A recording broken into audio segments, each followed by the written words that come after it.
Watch!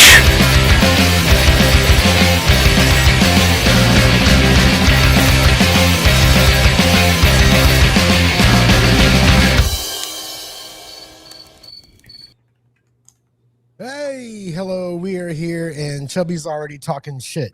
And just so you know, Chubby, we're not late according to the clock here. We are precisely on time I see 9:30 with the p.m. clock right here. Amateur hour over here tonight. Get the fuck out of here. How you doing, Brian?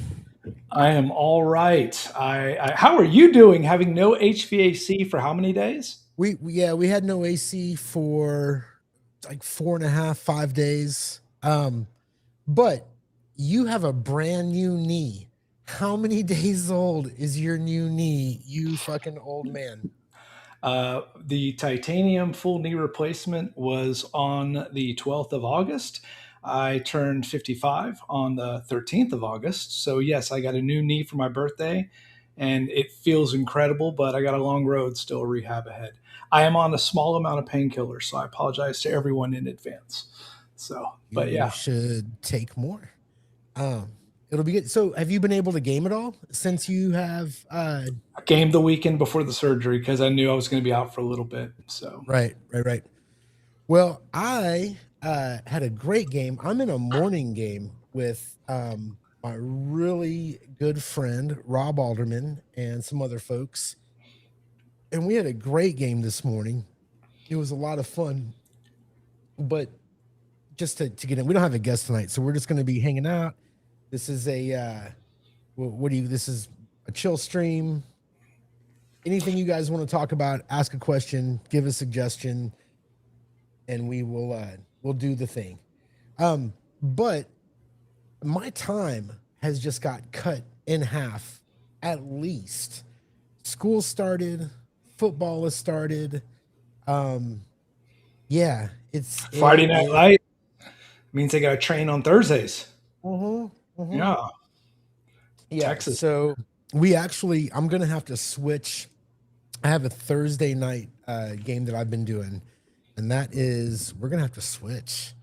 Probably I don't know what night it's gonna be, but I'm not gonna be able to do Thursdays anymore. That's been your gospel night on a regular basis. That has been my night for well over a year now.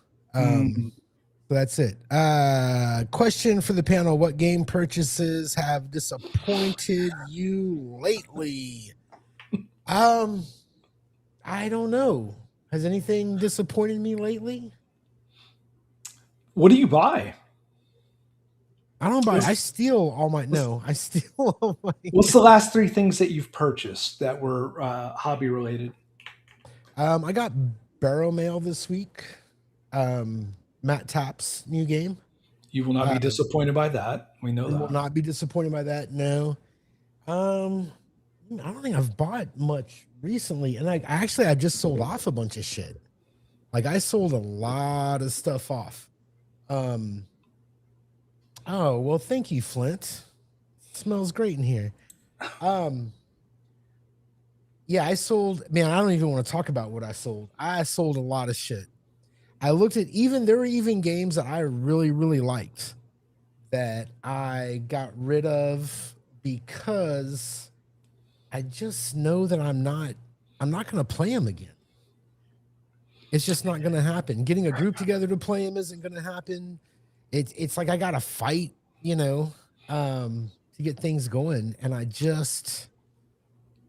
Do you find that becomes an occasion that it's one of those things that's slowly realized, or you constantly have to remind yourself that we're not going to play a game again? Explain. Yeah. So, for example, you mentioned you get rid of games because I know you keep your bookshelf relatively lean.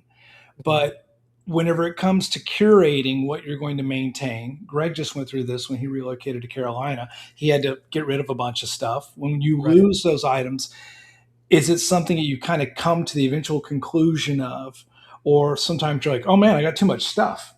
Man, there's just no way. This is overwhelming. I'm never going to be able to utilize it. I'm never going to be able to find a group that it's going to fit. I don't know. You know what? If it really interests me, I'm going to buy it. But I do Warped plots, Chubby ain't running shit. Um, I do find that I limit my purchases a lot more than I did even 5 years ago.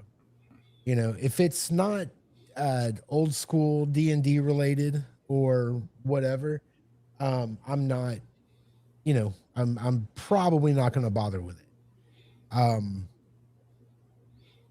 Yeah, at this point, probably not. Like if it's not some sort of OSR, and the reason for that, there's a lot of reasons for that, but some of it is just getting people together to play the Sure. game. You know what I mean? It's just difficult. It's sometimes What's the most expensive purchase that you've ever made of something, and you wanted to try to find a way to let it take root and flight? You held on to it for at least a year. Maybe you had a couple of failed runs at it, but you had to let it go. And you're like, man, I spent a lot of money investing in that game or that setting or these products, and I just had to Elsa it. I had to let it go. Star Wars narrative dice. I love that system. I really do. Um, but we have a lot of all our friends they're older, they're grognards, set in their ways. They're just not gonna fuck with anything new. Uh oh, Warped, I'm starting to hate you, man. What's he doing? The glasses are new. So here's the thing, Warped, these glasses are new. I finally had to admit to myself that it's hard to read because I'm old. And I hate it. Welcome. Uh,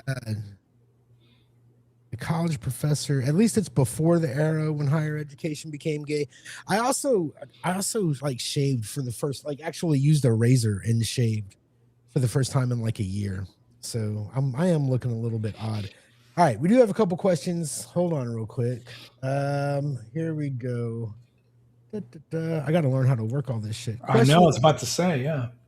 Question of the panel: what product would you recommend instead of Watsy Dark Sun?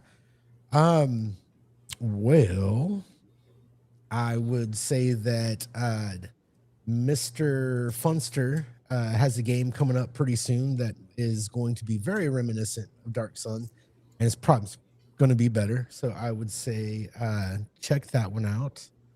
Um, Watsy, I think, did Chubby a huge favor. Like when I saw Watsy, Yeah. when they did that thing and they were doing Dark Sun, I Yeah. remember telling one of the kids, my youngest kid, he's because my mouth had just kind of dropped. I was like, "Oh, I can't believe they're doing this." And then he said, "What does it mean?" And I said, "I think it means Chubby's going to make $1 million." Uh, I was like, "They're going to make I so think much." that just that tweet alone, whenever the tweet went out there, and I want to say it was something like 400,000 impressions. And just that alone probably added $1 million to the Kickstarter. You know, and by the way, to answer that question, product, it sounds like you're saying instead of Oh Dark shit! Sun in place of that. I would agree. I would agree right now. That's the only other product remaining of the year that I'm interested in.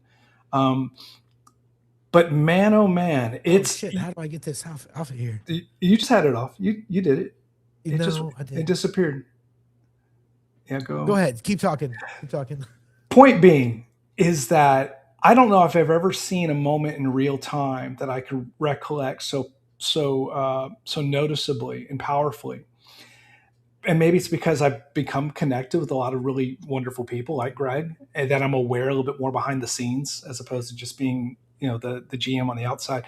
I'm like, that one tweet, that one statement, that one thing just gave someone such a foothold in their Was independent creator life. it was Like it, such a and it's going to be a milestone moment for the OSR. And I was thinking about this. It's going to be one of those put up or shut ups, maybe a little bit. I think it's going to be one of those spiteful Kickstarters that, yes, there will be people that will give him their support just to spite and get well. him. So yeah, I thought it was an incredible, I incredible display of hubris for them to lean in so quickly. But well, we I got to also know tell you. there's a lot of reasons why that those statements might have come out too. Well, I got to tell you. I was. when we first talked about all the Dark Sun and then bringing everything back, my initial impression was, hey, I think this is a good thing, right? It at least means they know there's an issue. They're trying. I don't think they're trying to get us back. They're never going to get us back. Night, Robert. But I thought there was some positivity to it, right? Like maybe they're loosening up a little bit or whatever. And then the story comes out about the sensitivity readers. Mm-hmm. There will be no. They're basically moving the setting forward so that they can get rid of certain things. And it's just like everybody said. And it's not that I didn't know it was going to happen. I was just kind of hoping that maybe they wouldn't be so heavy handed about it, right? Like maybe it wouldn't be, that they would, you know, lighten up a little bit, take the stick out of their ass. Um, Earlier, someone, probably Chubby, asked, what what's the WotC product that's most disappointed you recently or something like that? Yeah, I think he said something like that.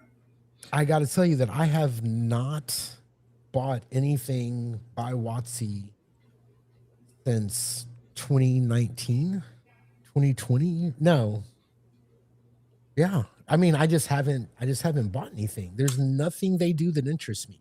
I have a purchase that I did make recently, and I kind of have a feeling that might be a little bit subtly alluded to here in what Greg was hinting at.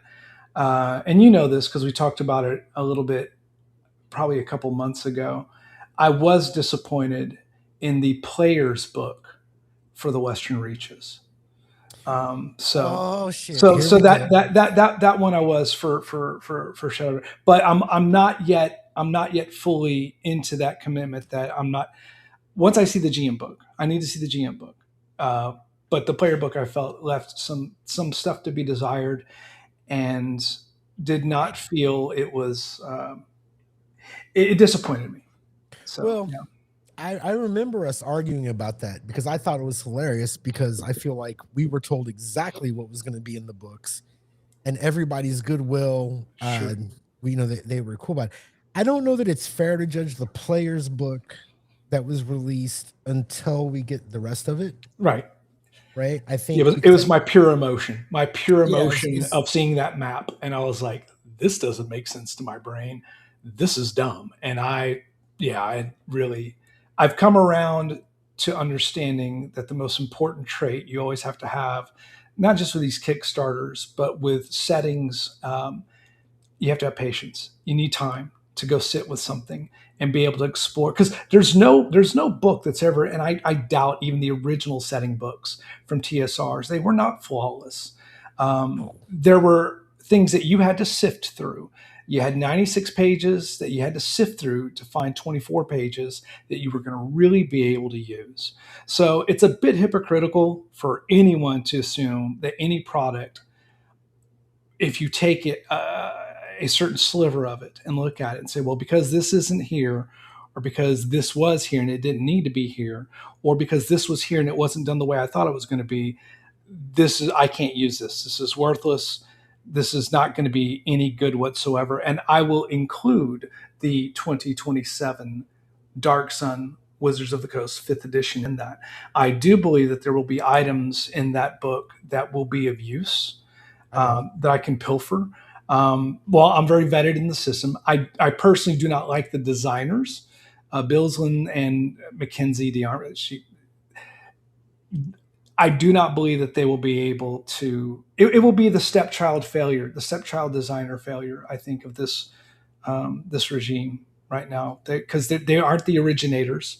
They're the ones that are carrying it on, and this falling out, however it transpired with this product, or between marketing, or between the icons line and those that are part of the core design team, and blah blah blah blah blah, none of that circumvents my ability to still find something in a product that I can use, and none of it should I ever But be so how blinded fucking hard to do you want to work to do that? be. And how much money do I you think want to GMs spend? do. I think GMs do that by nature. I mean, I I'm think if not I gonna buy any. There's nothing. if I look at, The idea that I'm gonna spend 30 or $40 that's about how on much I spent. I spent about $10 a book here. These are through my most recent purchases, And I've been going through these. Am I going to use everything out of these books? These are 128 pages per book. So we're talking about 300, what's it, 374 pages. How much of that am I going to use? I'll probably really make 40 or 50 pages of that come to life or revitalize parts of my game. And that's sufficient for me because I have time and I have patience. So your mileage may vary, though. I get it. Well, I think I don't think there's going to be any idea in those books that any idea that you want to use from the new Watsy books are going to be ideas that came from the original Dark Sun, right? Like it's Agreed. Agreed. not it's just There'll, it's there'll just be some not going to be. mechanics. There'll be some mechanics, 5e mechanical fluff that they'll connect. There'll be some conditions, I'm sure. There's obviously going to be like maneuvers with the gladiator class and the pit fighting and the sign. There's going to be mechanical Yeah, stuff yeah, because that's yeah. all they have. That's all they have. But They don't have the chops to are put we anything really going to else use in that? there. Okay, we got a lot of good comments. I'm going to Yeah, go bring it through up. all Bring of it them up. real quick. We're going to do them. So we've got what just points to me widespread, no specific creators that I have seen people cash in on their reputation. Then after a long delay, the product doesn't meet expectations, flaw in crowdfunding, maybe.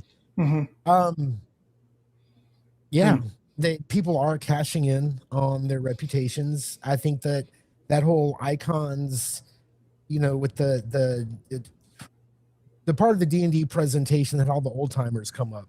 Yeah, They're not. Are they working on anything, or are they're they consultants. advising? Yeah, they're advising consultants. That's a name. That's a name collaboration. That's a tennis shoe with Sophie Cunningham on the Adidas. Yeah. Yep. Um, Joe Mandello. There he Icons is. will Hi, Dad. bring D&D. What's up, Mr. Mateus? Icons will bring D&D back to its sword and sorcery root, says Joe. You know, Joe is a fan of he's a Dragonlance fan, right? Dragonlance is the perfect. I think Dragonlance is it's kind of because it's already PG-13, Mhm. right? There's not a lot they can really fuck up from Lordmatteus. Oh shit, wrong one. Excuse me. This is Also, great. Joe, I'm playing a half angel, half drow sorcerer warlock. Hear you. Hold on. Let's see here. We have, hey, what's up, Paladin? I see you there. Um, I have to say that anybody who's in this hobby already, and especially our age, anybody who knows, we can go get the original AD&D Dragonlance book from Drive-Thru. Mhm. We can go get Dark Sun from Drive-Thru. You know what I Yeah. mean? There's Yeah. no the rules have not changed enough to be like you can't use these. You Mhm. know what I mean? Right. Where is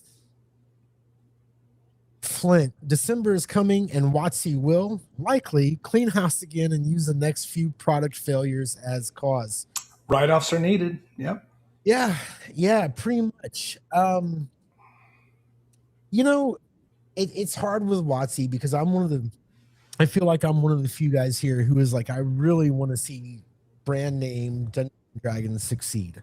I agree with you. Because I think that brand name Dungeons and Dragons succeeding only helps third party creators.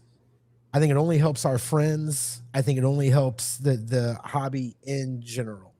Um, there is a large contingent of black pilled nihilist folks who just want to see it all burned to the ground. And I get it. I get it. You Yeah. know, I understand. I just don't think it's a good idea, you know. Well, I think we're seeing evidence of it right now, though, Gary. I think to your point, the very fact of this blessed timing of Greg's project at the exact time whenever the actual brand that has the IP is relaunching and redoing this, you just can't draw up a greater moment of truth for the quote unquote OSR. Like this is going to be one of those things, and he undersells it. He's like, "No, there's no way it adds $1 million to my line. Only 100,000." I don't know. I think that Well, there's going to be a lot of additional eyeballs now out there because the algorithm is hot, very hot on this. If he was not launching for another 3 or 4 months, then probably so. But the algorithm is very, very hot. And where are you at? Can you need to do an HR video? um, Gary, I hope that Watsy stops beating you. I think they have learned their lesson after the last time the cops came out. The bruises are fresh but healing. I wish you well. Um, they don't. I'm not giving them any money. I'm not like a Watsy fanboy. The closest I get to giving them money is buying some of the old shit off a drive-through. Um, here's a question, Gary. Let me ask you this. yeah, Do you think that Greg's product is going to be more successful or less successful had Dark Sun Watsy not I come out think, at I all? think, I think, I think Chubby's is going to be. Well, it's hard to No, say. People not have more successful already. than Watsy, but do you think it's going to be more successful or less successful predicated upon I think it'll be the more brand? successful because of what Watsy's done, but I agree. with the caveat that people are already entrenched. People have already picked their sides. I think the people that are, the folks that Watsy was trying to appeal to during their presentation, it wasn't us, right? Like they know they can't get us back. So a few of those people may look outside and see, oh, there's this thing coming out that's, a rethinking or a reimagining, right? Sure. But whether or not, you know what I mean, whether or not it actually makes a huge impact, I don't know. I do think that it's going to do really well. I do think it will have a positive effect for Chubby. But like I That said, yes. we're already. That goes to your point, though, right? So if Watsy is successful, if the Dungeons and Dragons official brand is successful, it does help feed. It throws it out. It might not throw it out as far or as dense over an area scattered as we would like, but it is an area upon which others can feed. So when you have a lesser product to compare to chubby goods, yeah, and it's not a comparison. We It know will that be a lesser product, absolutely. it The absolutely be a lesser product under all circumstances. Um, the idea of this flashpoint moment right now in the hobby of seeing these two products coming out, and they really are, to your point, entrenched. This is Battle of the Bastards, right? This is it. The lines are drawn. You can't be any more firmly drawn when you match creator versus creator, product interpretation versus product interpretation, system versus system. Oh shit, Good? everything's coming apart. Actually, I want to highlight. Uh, that's right, motherfucker. You messed up. You're never getting it back. But Lordmatteus, like he can't make the show, but he can get drunk in front of a fire and watch us, right? Let him enjoy. He that dude. I'm sorry. I won't give him too much shit tonight. That the rest of our crowd can do it. But he says, don't forget Tim Brown's Dragon Kings. It's 5e. Man, the real key to all of these things, I agree, Lordmatteus. I think that is going to be pretty cool, and I think it might get some 5e players in, but they have to know about it. You know what I mean? Like when is that going to happen? How is that going to happen? How does someone like Chubby or Tim Brown, how do they capture the eyes of those folks? Right? Like how do they is I don't think Evangelism is always it's always probably the first part, right? okay, then how do we evangelize to that crowd? Like I don't think I really do not believe that there is. I don't know what the channel of communication is, right? How do we get this information over that wall to those people? I don't know that you can ever, because I can absolutely speak to the wall because again, I run a 5 5.5e campaign with experienced players that have been in the hobby for over 40 years. These are people that started playing in the 70s and 80s, and they want to play 5.5e. So, and then on the flip side, I've got people that have only been playing for less than 10 years, and they want to play Shadow Dark. It's really weird, but this is my current life in Yeah. between these. And there's no way, if I was to take the whole idea of Dark Sun, Shadow Sun as like this flashpoint, and I was offered to both groups, I can tell you the group that would absolutely leap upon it sooner rather than later, and it would be the Shadow Dark group because they would find it original and fascinating and thrilling because they haven't experienced a lot of WotC stuff. My guys that are my WotC 5e guys, I can already tell you they would not like it because they do know that there's enough already being said. When you have stuff like, what is it, decapitation rules? Let's be Yeah. candid. Let's be candid. The majority of the 5e player pool is not going to run and put this book in front of DMs and say, we want you to run the system for us and cut off our heads. Agreed. They're Agreed. not. Um, Hang on real quick. There is a reason I'm making so many YT videos. My largest audience segment is 25 to 34-year-olds. Seriously, I am shifted younger compared to all other OR channels. You know what? I think you're right. And this is something I don't know if this is something, this might be a whole show. As a non-creator, right? I'm not a creator. No, you're totally a creator. No, I'm not. No, I mean, I'm on YouTube, but I'm not writing. I'm not trying to sell You're anything. not a commercial creator. No, I'm not a game creator. I'm not writing modules. I'm not, you know what I mean? I don't have a product to sell. Okay, fair enough. Go You ahead. see what I'm saying? Sure. So, why do you keep interrupting me?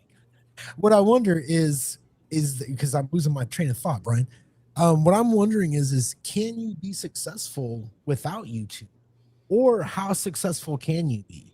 But that's a dumb question because Rob is plenty successful. Rob Alderman.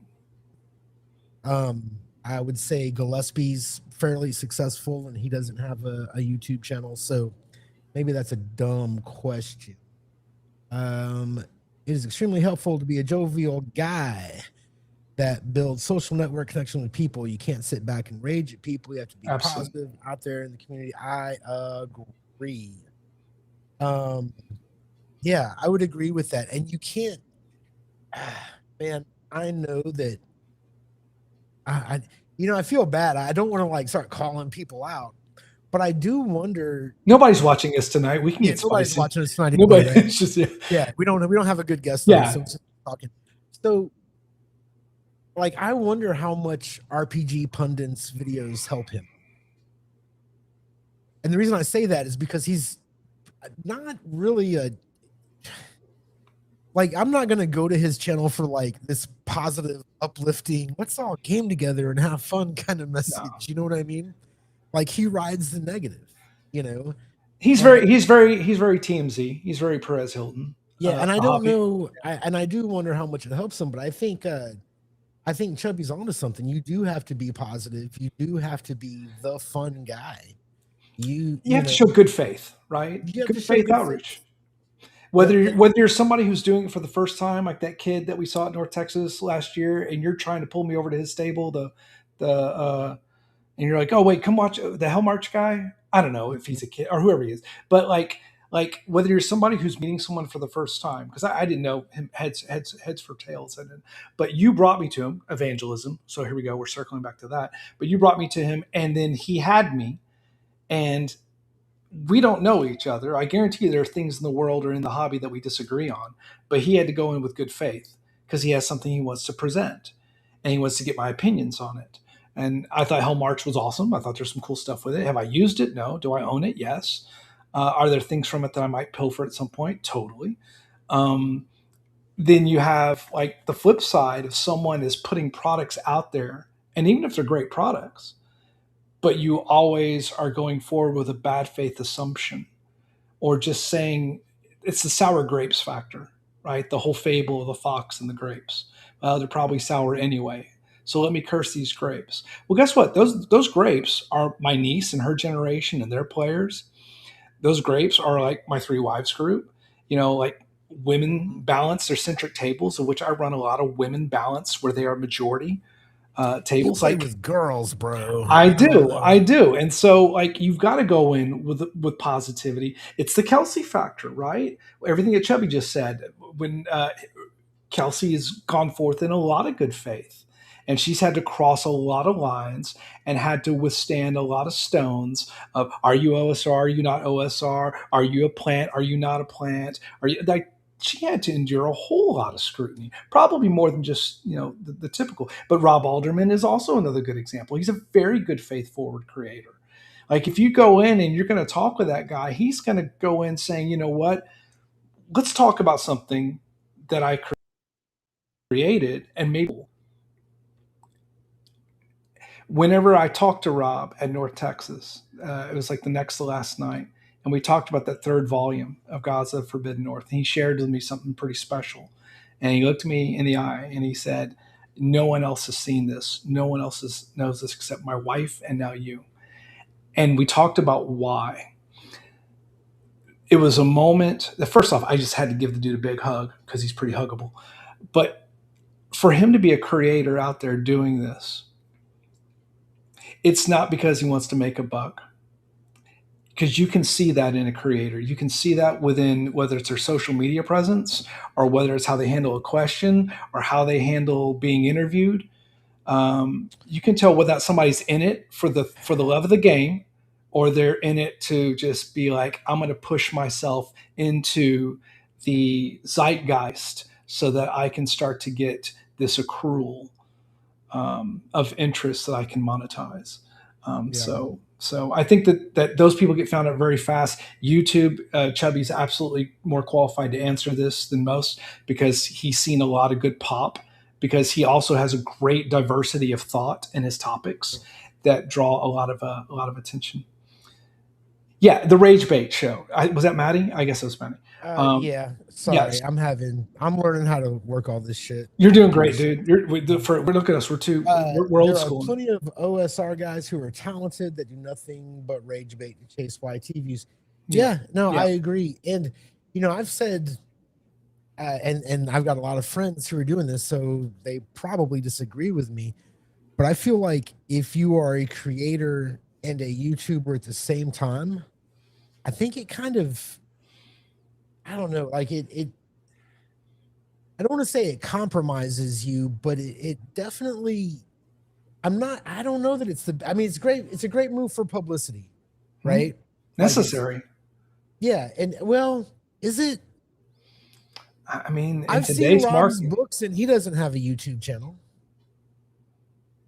right? Like, is he a unicorn though? I mean, kinda. He put out a product that was just, Rockstar Games A list presentation prestige. So, but I mean, he doesn't have a YouTube channel and he seems to be doing pretty well, but how you many know? others are out there like that with contemporary products using old school essentials as their core system that are able to put forth these mammoth behemoth, setting books to that level? So, um, I don't know. What's gonna draw our dollars? It's gonna be probably settings, yes, or it's gonna be systems. If you're I always on the think eternal hunt I for, gotta tell you, I really, are you systemed out? from the person who coined the term system slut, that was me. I'm kind of done with systems. I Really? mean, well, let me What a rephrase it. difference 6 years makes. Yeah, right. Let me qualify that a bit. I am not, like, I'm not looking for the next big thing, right? I'm sure there's a lot of stuff out there in different rule sets that are great that I might enjoy, but I it just seems like there are other factors that keep me from being able to play those games. Excuse me. Um, I had this chili oil with my ramen tonight. It's still in there. And they're Um, just as right, like lady. I want to buy the new Invincible game from Free League, right? But how many times am I going to get to play it? And how long am I going to get to play it? Am I going to get my $60 worth or whatever? Um, Well, that depends. Are you willing to use Free League Unbound VTT so that not only can you use Invincible, but you can also use those other but IPs? see, And that's a feature. To some people, that yeah, is a feature. The fact that the fact that there is an integrated, you've said it before with Axe. You're like, if Axe had me too, Flint. Uh, you you've said it before. If Axe had like a dedicated app, it would be the game, right? So the idea that Invincible and other free league games, there is this dedicated, VTT. I think, I think that's a feature for some, and for others, it's not. mm, Um, it's just another thing I have to deal with, and I've been really having a hard time with that lately. Like, I don't like it's sort of like we would talk about, or I used to talk about getting a 3D printer, mm, right? Because I thought it would be cool for gaming. But then you realize that that's a whole other fucking hobby. hobby, It's its own hobby. It's its own hobby. right? The guys who really understand VTTs, like I bought, what do you call it? I bought Tailspire. Is that what it's called? What's it called? Tailspire? Tailspire? Something like that. It's basically tile building with on a computer. I'm not gonna look it up right now. My computer might catch on fire. Um, but I bought it, and to really use it, it's another hobby. Yeah. I've got to want to sit down at my computer for that long. So I just don't want to pick up something else. I want to Well, play.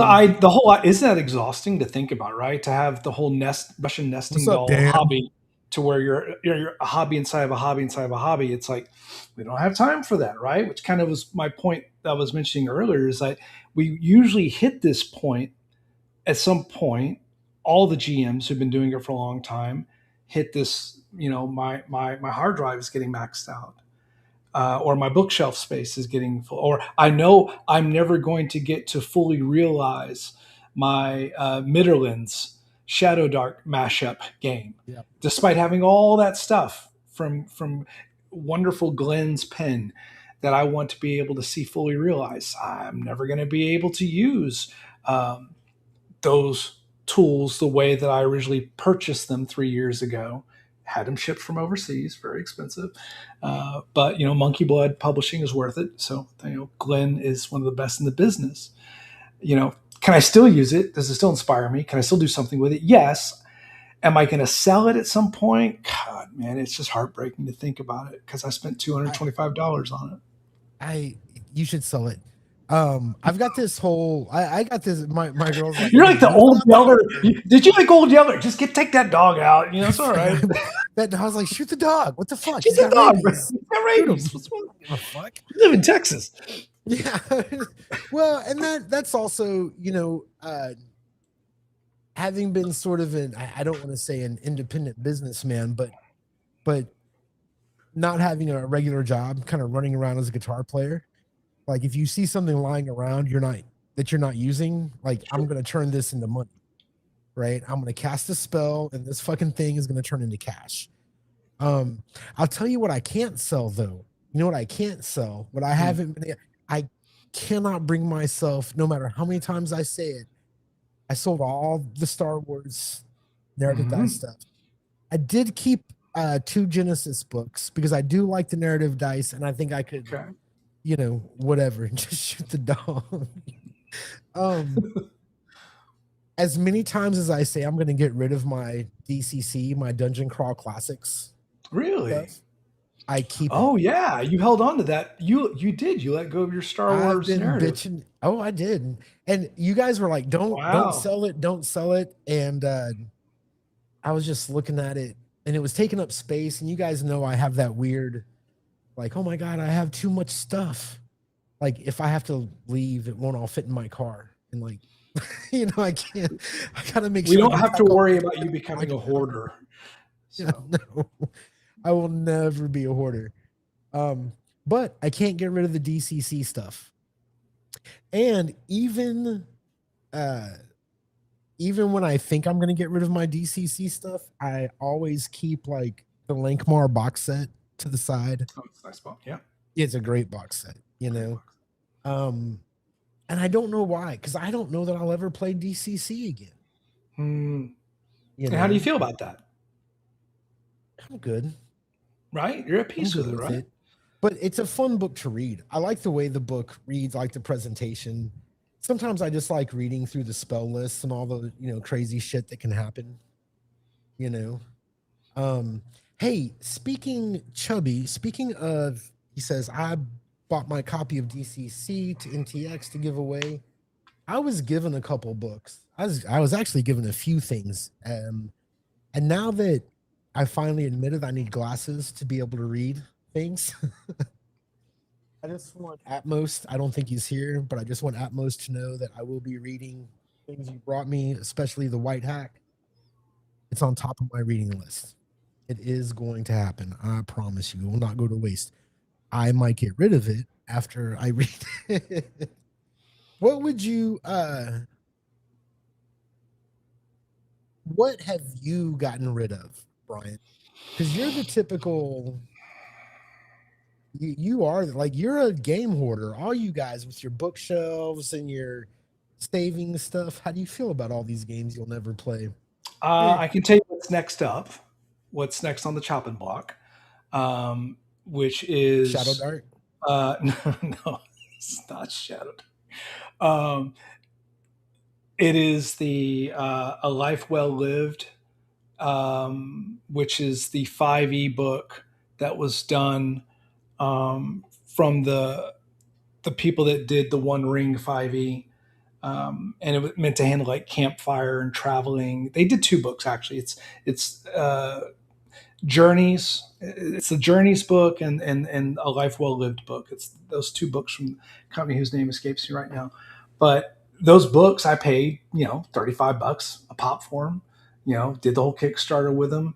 I used maybe 10% of them, and I realized that the stuff that I actually have in some Shadow Dark products um, fits the bill much more quickly and efficiently for me. So I don't need 310 pages of something that, because it's almost vomitous, right? Whenever you see sometimes these books that delve so much into a part of the game to Mhm. where it's no longer productive. Like, do we really need a book that is anything more than, I don't know, even 120 pages on any part of the hobby? How many pages is Arbiter of Worlds? What is this? What is this? You say that, but how many 140 people? pages. 140 pages for Arbiter of Worlds. Like, and this is covers a lot of good ground. You know, for a Yep. guy for the guy who wrote Axe to keep that book at 140 pages, Word. Yeah, you for know, real. for real. Super chat from the Paladin Oh, Forge for chats. Yeah. $1.99. I feel the same way about thirst sword lesbians. Um, yeah, yeah. What are you gonna do?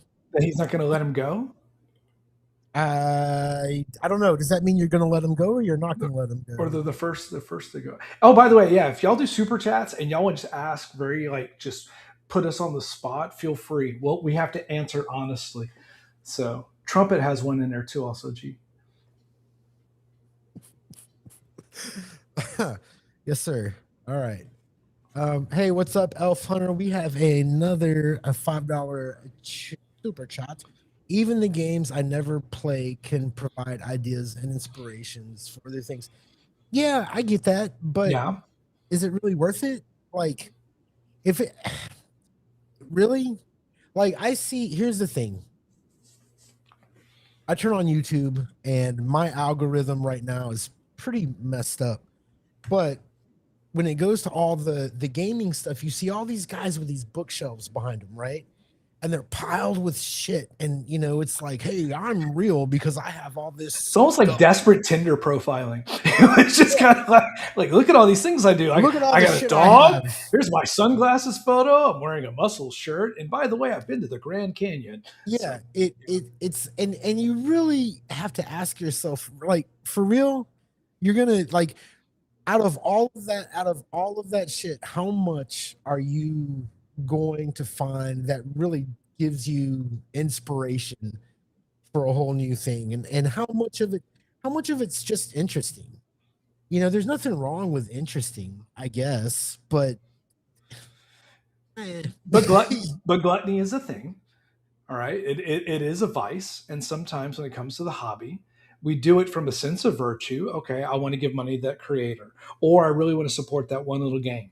So, but at some Yeah. point, to your point, when I see some of the really talented people in the medium that do these channels and streams, and I'll admit it, I will look at the background and try to see sometimes little things that are on their shelf because I find myself intrigued sometimes by these little rogue products. And I would love to have heard a conversation from them about those little rogue products as opposed to them standing in front of a bookshelf of 200 of these products just saying this is my Well, tomes of wisdom, you know. So so I'll admit, like, I've never been a collector, right? I think the closest to being a collector was when, I was buying a lot of comic books. sure. But even then, I wasn't buying like like I liked this, I liked this, and it was very compared to a lot of comic collectors, it was a pretty lean collection. I just had the really good shit, is how I felt about it. And I feel like it's so the way games work, because it's not a periodical, it's going to be on the shelf for a while, right? It's going to be out there. You're going to have access to it. And I have enough friends in gaming that I don't feel that FOMO, you know. The one time I've given into FOMO in the past few years was Western Reaches. Yeah, yeah, I remember you saying With that. all my ranting, with all of my fucking I ranting never would have against thought it. Kickstarter Yeah. and Shadow Dark and everything else, I got caught up. Uh, Dude, I only own like 3 or 4 guitars right now, Warped Plots. Um, how many I of you have how many of you owned though, Gary, How in many your whole have life? I owned? Yeah, how many have you owned?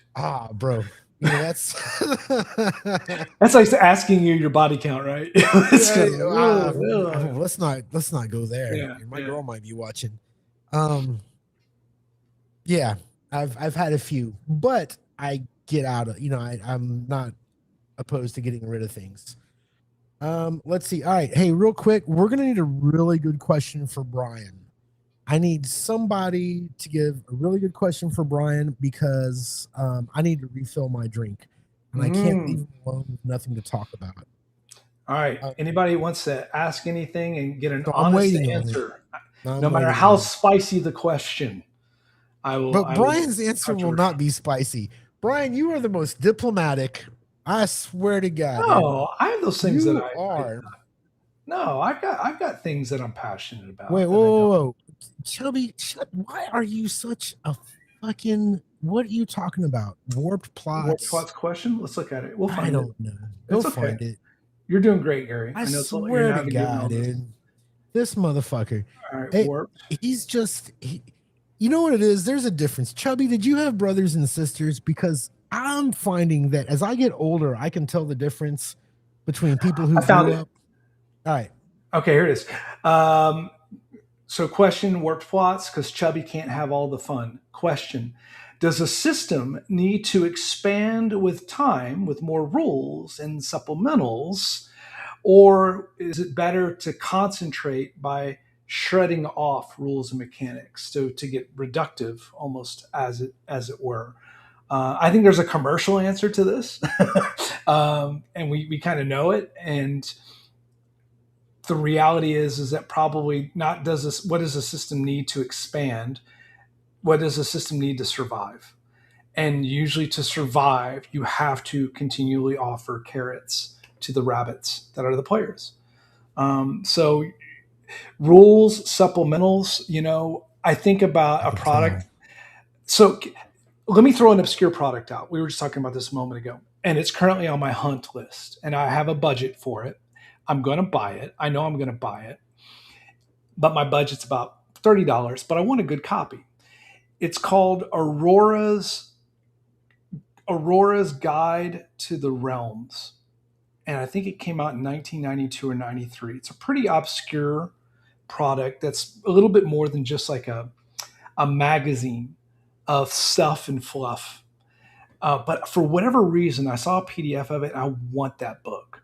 It's right in line with the DM books from AD&D 2E, in that it just enhances. Do I need that book? No.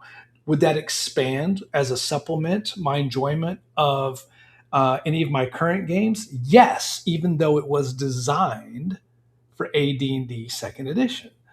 So does a system need to expand? Yes, in order to make money, it has to. Um, but what makes Chubby it says better he's when it got it gets in concentrated? PDF. Yeah, I don't want it in PDF though. I want the book. It's called Aurora's Guide to the Realms, or Aurora's Catalog, and it's like a strange book size. And for whatever reason, this is right now my current baby owlbear. Like I want one.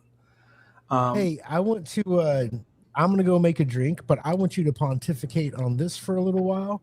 okay, We've here we had this go. conversation. Oh, here we Rob, go. All hold right, on, all hold right. on. Do I have to be silent while you're gone? Okay. What is he doing? I guess okay. All right. Sorry, y'all are stuck with me. Um, by the way, um, Greg, absolutely, again, personally, very jazzed. I cannot wait for your product to come out. And I believe that all things happen for good reasons to good people. And that's exactly what we're seeing unfold. All right.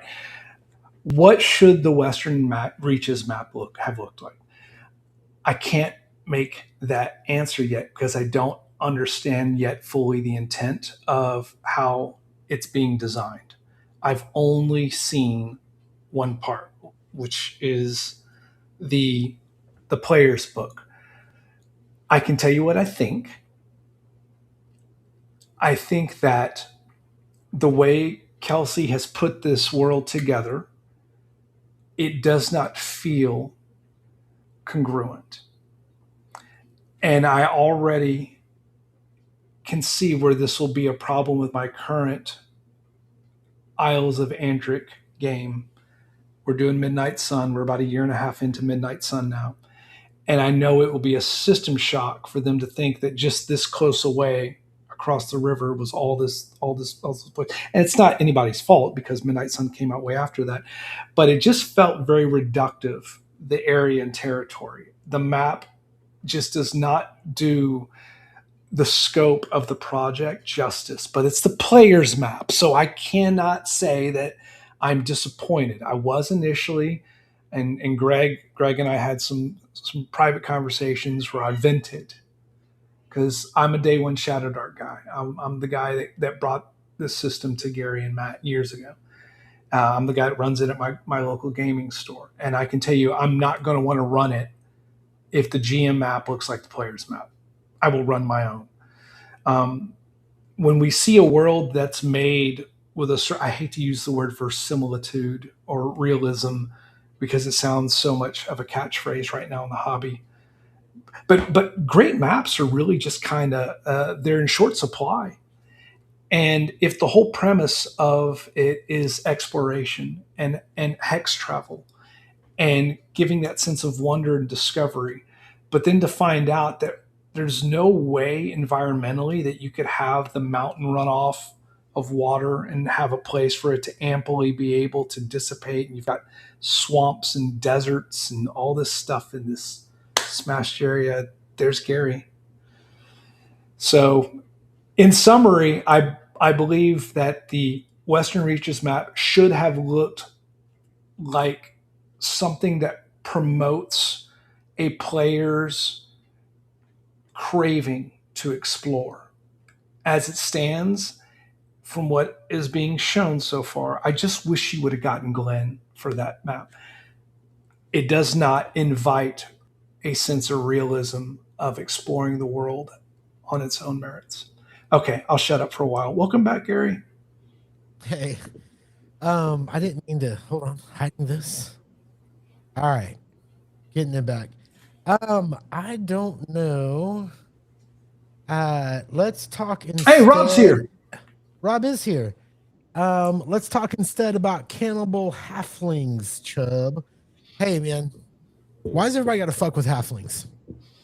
Halflings, I like halflings. It's bullshit. And today, my halfling was kind of a hero. I don't know if you know, I was in Rob's game this morning. There was a big fight. Agile Monk is here now, too.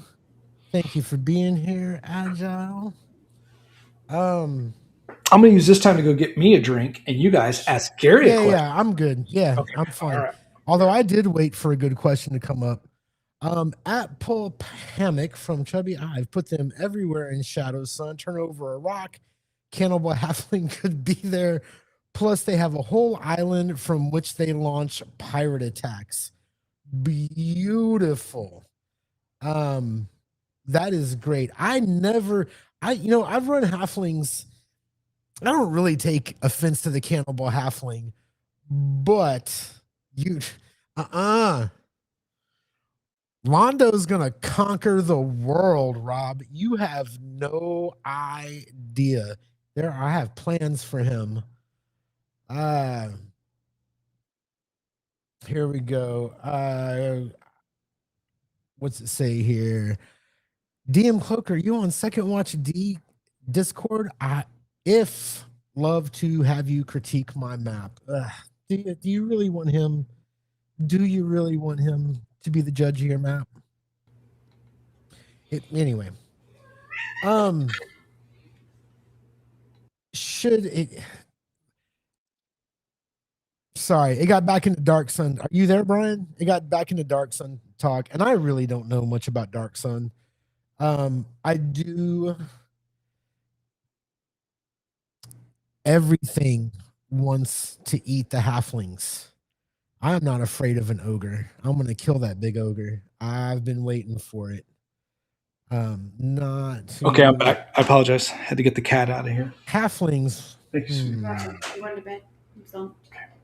So you are a short stack fan, Gary. I don't know if you're talking about anything in particular, but I like halflings. What's so wrong with that? Wait, come on, guys. How many of you guys are huge fantasy fans because of The Hobbit and Lord of the Rings? Yet I take shit for liking halflings. That makes no sense to me. That makes no sense to me at all. But the cannibal halflings are not a class. About in Chubby's game. Brian makes great points about map design.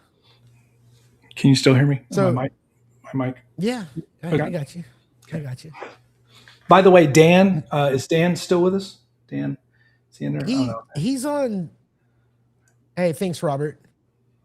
Gonna sign off. The boss is leaving. Gonna sign off and get back to drinking. Good job, guys. Have Bye, fun Dad. tonight. Later.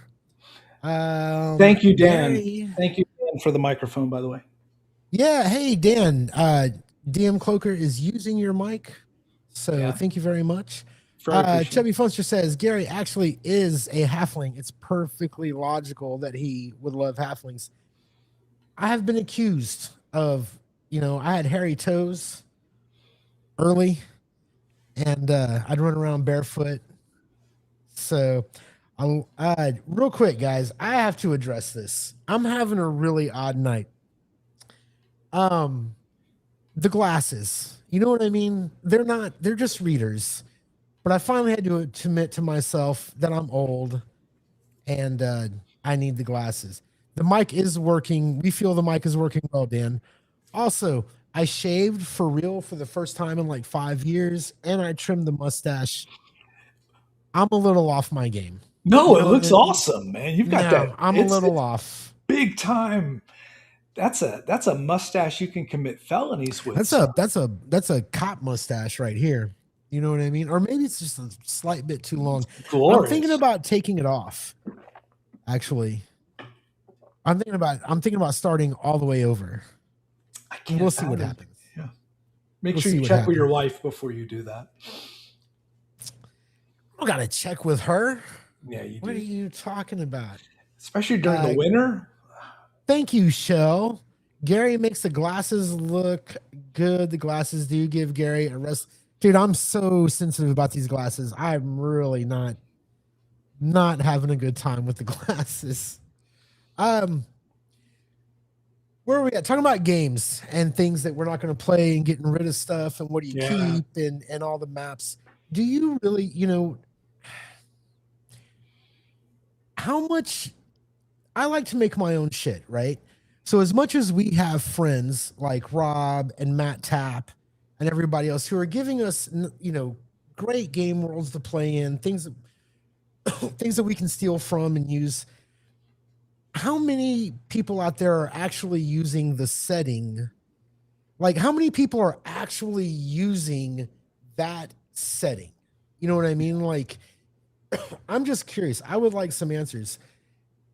Are people taking things from Dark Sun? Are people Mm. taking things from Western Reach? Well, when Western Reaches come out, are you adding those to your world, or are you playing? You know what I'm saying? Like, are you actually playing in that world? I mean, Cloaker, Brian, you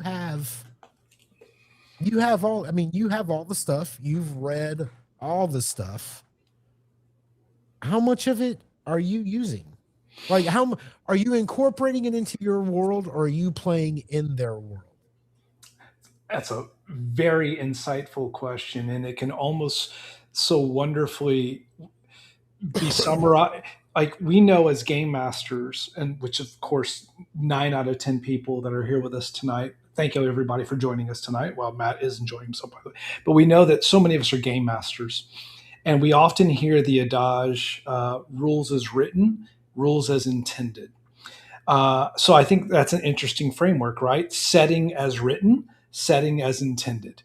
Like there's probably going to be a lot of different fuzzy gray interpretations. We probably could get Rob to share dozens of stories of people relaying to him what transpired in the world that he created, these vested situational historical precedents for people to prompt off of. And he might have said, wow, yeah, that symbology, that whole theme was definitely not what I was going for, but it worked for you. So cool, man. You do you. You know, Yep. how often as GMs do we ever get a chance to really use um, everything in a setting? The smaller the book, the easier your chances. So, like, and Chubby's question here. All right. So, what is the deciding factor for the games that you actually do play? What was more compelling than Midderlands?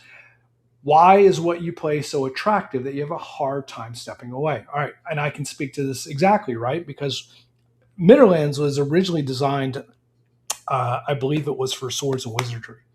Uh, don't quote me on it, but I believe it was for Swords and Wizardry. Um, I looked at it as being, again, one of those things modular can use with Shadow Dark. So my whole idea of taking Kelsey's the darkness is the true foe, the torchlight mechanic, and instead using the drab or the gloom, as sometimes it's called, the green of the Midderlands. And that was going to be my big world pressing truth and force. And it's also got that zany, England. It's all hoofing it on foot in terms of distance, and it has all this cartography and wild, gonzo, wacky um, world that's been perverted by this infestation of tainted and twisting magic. Those books are small enough that I probably feel that I have them all. I've got the City of Great London. I've got the Midlands Expanded.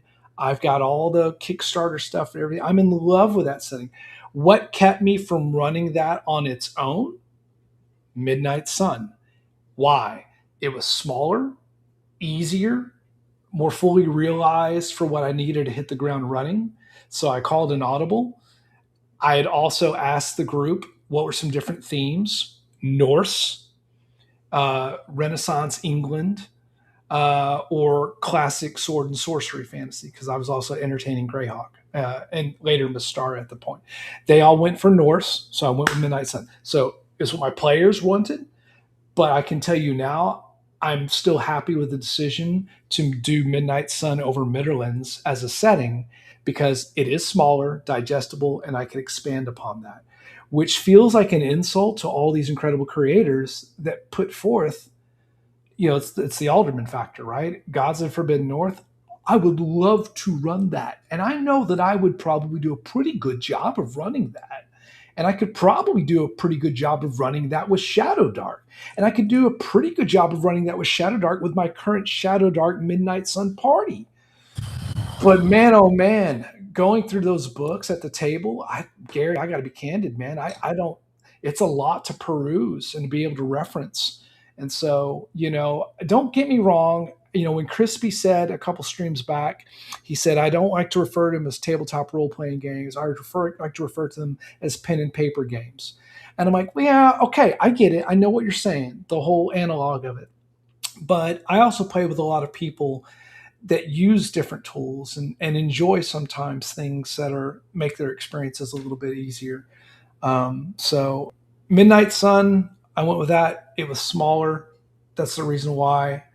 Midderlands, maybe one day I will go to it. I haven't sold it. I don't have any plans to sell it. I even got the big old huge, like the maps that are like the fabric maps.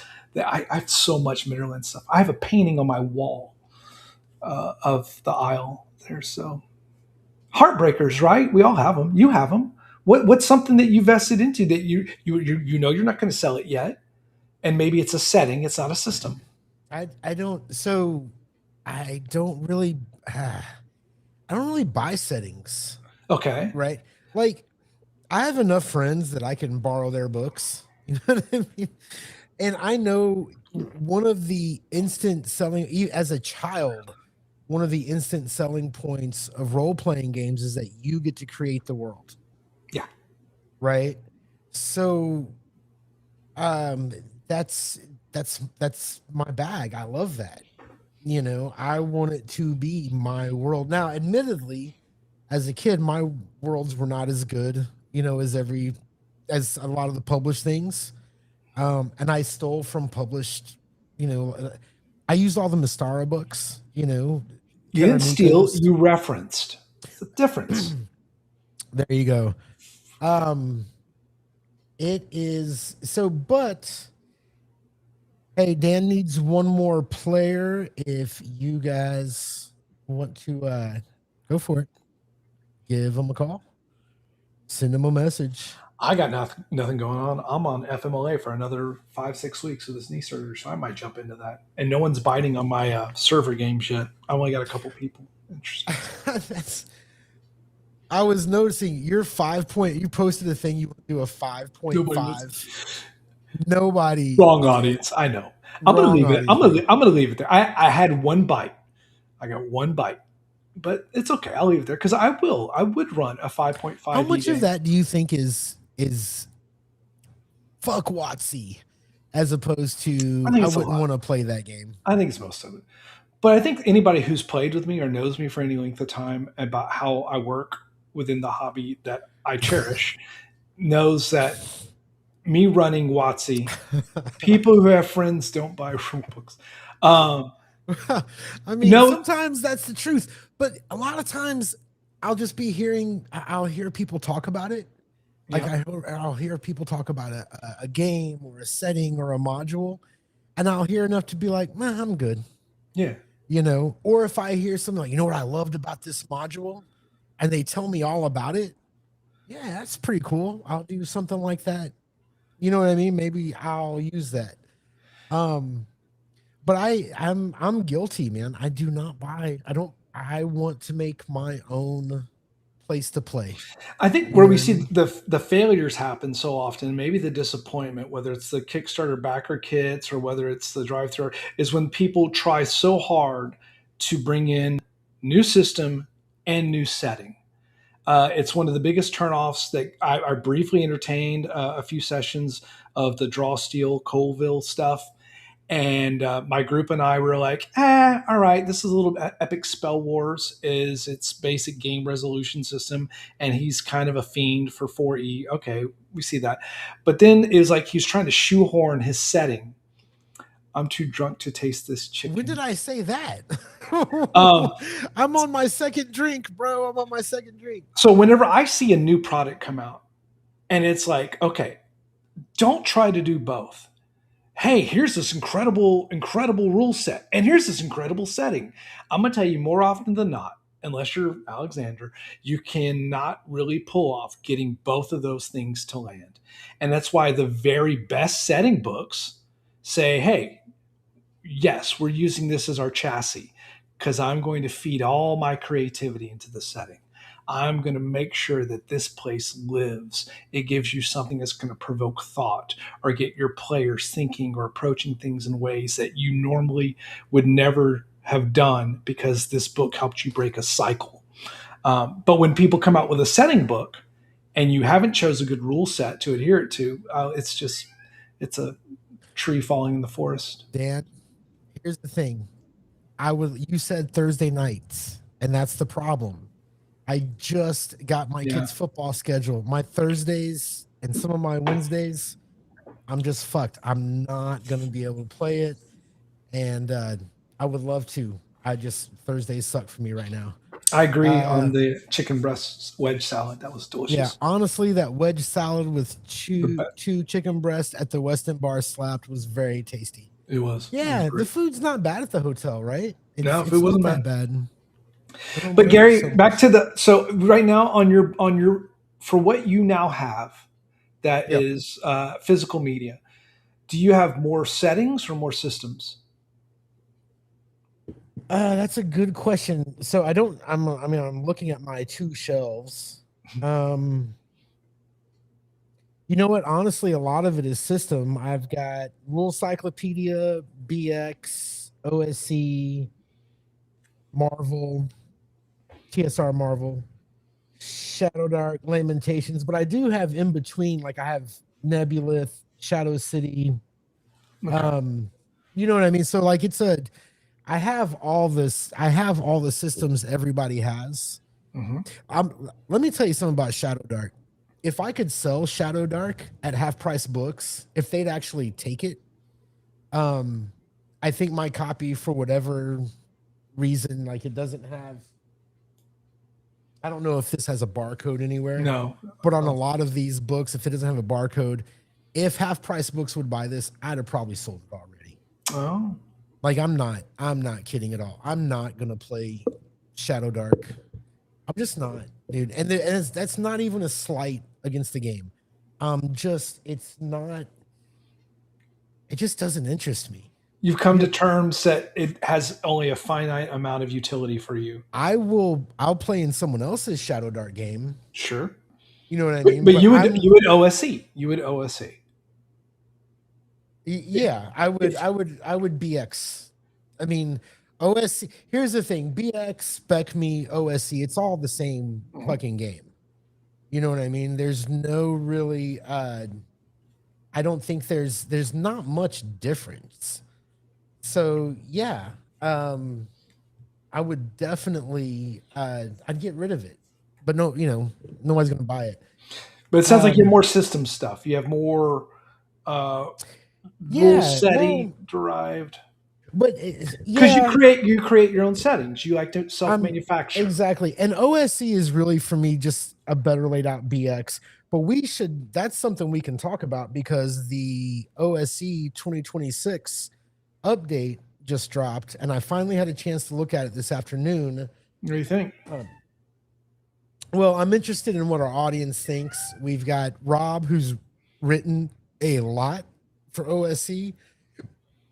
We have Chubby, who has an opinion on everything. On everything. Dan, the Final Arbiter, did a really good video with RPG Grandpa, where they did the OSC 20. They kind of went through the update, and I got to tell you that as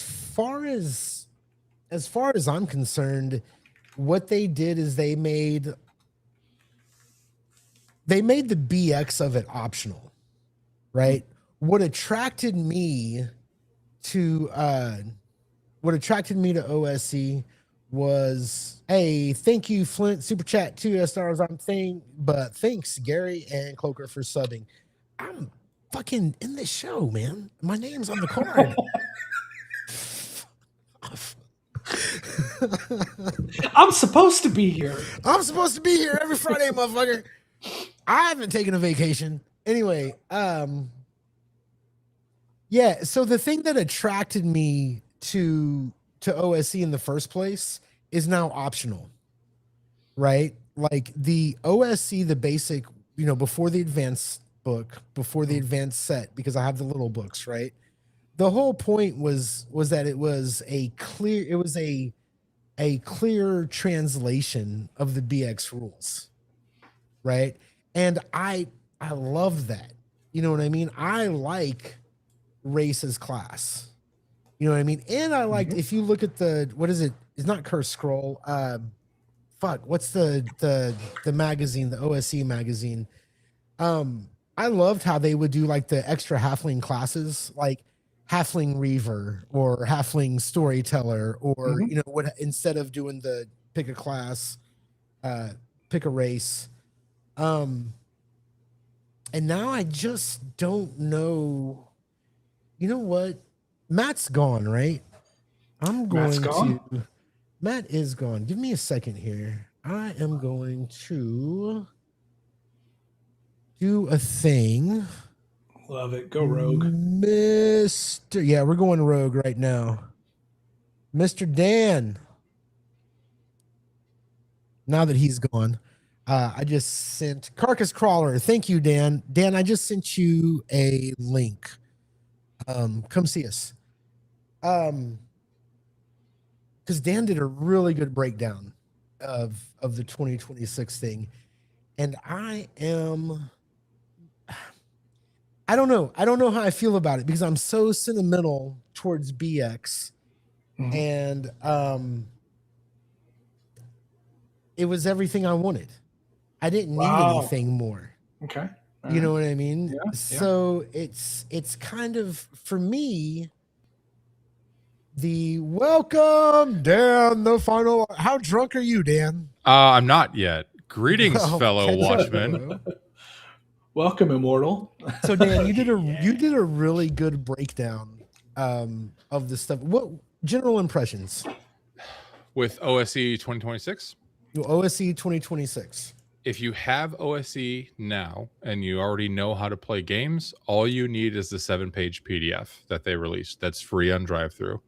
The only thing that I found like of considerable consequence that wasn't in that 7-page PDF was the new optional high level rules, because they added a 1-page thing where you could go up to level 36 a la Beck Me. Hmm. So, that being said, if you are a new referee, there are a number of fantastic spreads about how to generate a world, generate a starting town, generate a dungeon, like in the referee guide. Those are great. Oh, goodbye, Brian. We'll miss you. Oh, did Brian leave? Oh shit! What No, did I do? No. you changed the God damn it, layout. dude! This is not what. This should not be happening. Why am I in charge of anything? This is dumb. Hi, everyone. There you All go. right, there we go. We're So, good. yeah, you are correct. You don't need any of the new Yes, stuff. That you don't is need it. for sure. But the presentation, I think, is backwards, right? I don't. It's not. OSC, you got the basic set, and it Mhm. was BX. Right. And when I would try to convince people to play, it it was always like, hey, you get this. This is BX. It's not an OSR clone with your added house rules. Right. Right. And Like now, many others. like many others are, which is fine. People love those, right? Mhm. They're fun to read. Yeah, they are fun to read. Yeah, sure. So the OSC, which you said, it sounds like there's a quick download, a quick page, or a quick Yep. book. Yep. Mhm. So, and I think this is a wonderful tie back to Warp's question earlier. So his question earlier was, does the system need to expand with time and more rules and supplements, or is it better to concentrate by shredding off rules and mechanics? So OSE 2026, this is a good example, a little bit to what Warp was mentioning. Does OSE as a system need to expand with time to lean in heavy to AD&D? Honestly, if I was Gavin, and I'm not because I'm American and don't make games, but I so OSE, in my opinion, like they barely scratched the surface with the high level play doing the Beck Me thing. I think if with this new version, if they had added a third book that had companion and master, and OSE kind of became the 2026 version of the rules cyclopedia with awesome layout, Mm, awesome formatting. You don't have to read through the filigree to figure out what page number you're on because that pisses me off every time I open my rules cyclopedia. Right. That would have been Right. awesome. That would have been a great third book. Just like old school essentials options. Yeah. It's I would have much preferred Also, like cheers, an Gary. options book. Hey, cheers, man. I would have much preferred almost an expansion where it goes into the higher levels, Exactly. and does because really OSC being BX, you could tack on the rest of the Beckme stuff, and that Right. would have been awesome. Yep. But with them leaning into the advanced stuff, I mean, it's still going to be a good game. I'm still going to play it. Yeah. And really, what they did is the way most people are playing are the rules that he put forward. Yes, Correct? I would agree. Like, I would say that most people playing OSE are doing separate race and class, Yep. right? I just don't like Which- it. God damn it. I just But like I do though, like you brought up the halfling reaver, right? At that point, you're playing a race and class. It's just only halflings can be reavers. yeah, but it is customized to that race. yeah, Here's the thing: we were talking a few months ago about doing a Mystara game, right? okay, And I was going to take the 5 Shires, and somebody else was going to do Karamikos, and somebody was going to do Northern Reaches or whatever. And the reason I kind of backed out of that, I was like, well, if I do the 5 Shires, for me, for it to feel authentic, I would want everybody to be a halfling, yeah, mhm. right? And I know that there's, the odd human, the odd elf, or whatever, but I really felt like it should be, it would be halflings. But there weren't enough halfling. You just can't. Not everybody's going to be a halfling. right. When you look in Carcass Crawler, and it has those extra halfling races, that made it a little more doable. I don't know. I guess it's just a matter of taste. I like the older BX better. Can I ask It's the you? same game. Can I It's ask the a same question game. for both of you because you both have much more experience probably with OSE just in the time and understanding and the legacy of the product from where it went once was to where it is now. And it kind of goes back to what we were talking about earlier. Um, did OSE need this book? Is it something that the fans needed, From whose or standpoint? like who Because I think this is who more a was business who, Yes, decision. okay, all agreed. right, okay, so that's what I just wanted. Fans Who know wanted business, this yes. book? All right, so okay, so Yeah. who wanted this book and who needed this book? And it Fans sounds know like business, yes. Fans, it makes okay, very little difference okay, if you already have okay, the books. From a okay, business perspective, they get the main two things: they got rid of the OGL and they streamlined the product offering. sure, Because like when someone was coming into OSE, you had classic fantasy, advanced fantasy, and then you had the boxes, right? Yep. And then depending on if you found old books, you also saw those BX Essentials books, and it was a very Mhm. confusing product slate. So, I yeah, that's the other thing is, and this gets into a much larger subject, but I'm a consumer. Like, I don't care about your business, all right. right? Like, I shouldn't even know. I should be unaware of all of that. I don't care. I like this product. And that's just one of the things about the hobby now is everybody knows everything, and you've got all the business stuff going and How all many that. years? So, Wait, 7, 8 years into OSE? How many years? how many years has OSC been OSE, around? yeah, yeah. I don't The, know. the When first did OSC come out? was it 28 2019? 2018, 2018, Okay. I think. All right. So we're what When Right was now? around it? there. When So did? Well, it was 8 years. BX Essentials It first was in the BS Essentials pamphlets, first, yeah. So which that's the whole 2018. thing. The whole thing started on BX, So right? 2018, 8 years. And the reason why I just brought that up is because now I want to ask you both a different question. Could you see in 4 years Arcane Library releasing a similar type of approach medium product at that stage of the company's iteration? Is this done to purely help them survive, to help them continue to stay fiscally solvent, to have and if so, why is that such a thing that you have to go back to this? Is it a lack of outside content, a lack of outside interest? Is there what's creating these waves and shifts? Do y'all see Arcane Library doing something similar within four Yeah. years? Mm. So here's the thing: the Fender Telecaster was fine. It doesn't need to be redone, right? Leo Fender got it right the first time. Yet they release a new model every year because they have to keep people excited and buying shit. Sure. Mm-hmm. And I do think that's part of it with, the edition wars and all this new shit coming out. D&D is not chess, right? You can go buy a chess set anywhere. D&D is owned by a modern corporation. They have to answer to stockholders. And that is really what I think drives every new edition, every product, you know? So do I see Arcane Library doing that? Listen, I'm going to tell you the truth. I think Arcane Library, as much as everybody loves that game and as good a job as Kelsey has done on everything, Arcane Library is going to be lucky to be alive in 10 years. How many of these third-party games Shadow Dark how many of these Arcane Library as Shadow a Dark? developer? Okay. Shadow Dark. Okay. Okay. You know what I mean? Like, how long do these things last?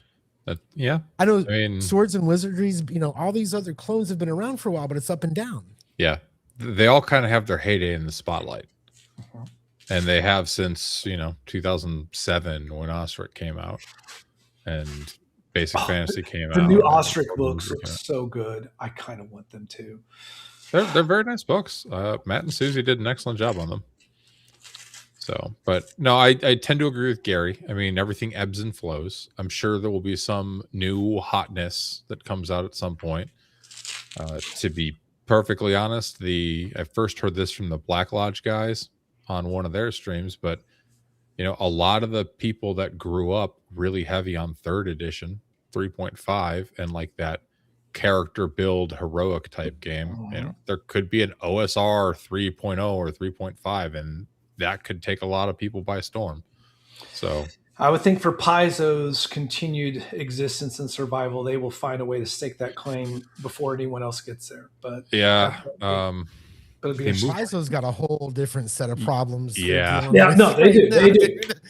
But whenever your entire wagon was built from Ryan Dancy's forest, but yeah, the lodge guys I know what Spencer was working on, which I think was like the Black Lodge hack, which I think is also like kind of there. And Dan, didn't you play that game? Sure did. I play tested it a whole bunch for them earlier in the year, and then I play tested it again at North Texas. I enjoyed it a lot. Okay. So just take that system because it's a setting. It's a system, not setting. Correct. Let's say it has all of the great development and flavor of what we saw with Shucked, has all of just stuff that you can just bite into, new and old player alike. Let's say that book as a system written book matches the quality of Shucked as a setting book. Right. Is that around in 8 years? Do people play that 8 years from now, from the day that it launches? I think people in general are fickle. I mean, and even myself, for example, like I started playing with Beckme Redbox and then latched on to AD&D 1E and 2E, like for my entire childhood. And over the years, I've like had these splurges into other games where I've gone like really, really hard into a different game, but I always kind of wind up back at like AD&D 1E, like or some Mm. very close variant of it in the case of Hyperborea. Like that's my Mhm. safe space, if you will. That's like my Word. natural state is AD&D. So, and I think a lot of people that have been playing for a significant amount of time probably have something similar. For a lot of people, I'm sure it's BX, right? But Most, right? so, Most of the people that we talk to, I think it always kind of comes back to like you can always trust and depend on Moldvay. Like mhm, you can always get by and have a great evening. Um, is it something that you get 3 or 4 years of a campaign? This kind of goes back to the video that I saw the other day, which the whole argument about design for campaign level play versus session episodic, and how that becomes part of the growing pains of OSR products in general. But and maybe Dan, what you're hitting on is really is what's right. Is whenever GMs do experience burnout, mhm, they want to go back to the well that continues that they can always trust and feed. So that's why they do go back to the yeah, touchstone systems as that were. yeah. Touchstone's a good. Yeah, mine would Yeah. be like AD&D slash Swords and Wizardry complete revised, like the OD&D plus plus extras plus supplements. Hey, real quick, because something happened when I brought you in here, Dan. I don't know how to. It's not letting me highlight comments Hmm. uh, for whatever reason. Uh, So I want to address Agile says Shadow Dark with Dan's Deathbringer for the rated 17 plus, and the extension of that is going to boost Shadow Dark and give it more time in the next 10 years. Yeah, maybe. Really? You Time will think? tell. We'll see. I don't know.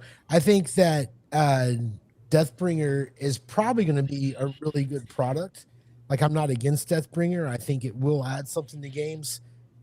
Whether or not it adds more, yeah, we'll see.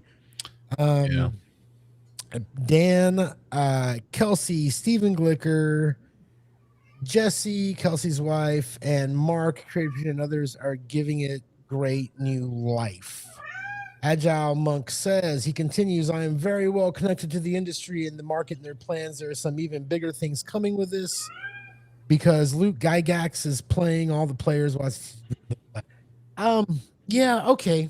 I mean, let me put it this way. They're gonna have to do something big, and they're gonna have to at most super chat from at most that I can't highlight. It's Luddites having tech issues. I'm not a Luddite. I just no, you're don't. not a he Luddite. just doesn't know how to change scenes and restream at most. Be nice to the man. Yeah. That's all, man. Um, yeah. Well, hey, Agile. I hope you're right. Look, I'm not. I'm not against Shadow Dark being successful. I'm not against Deathbringer being successful.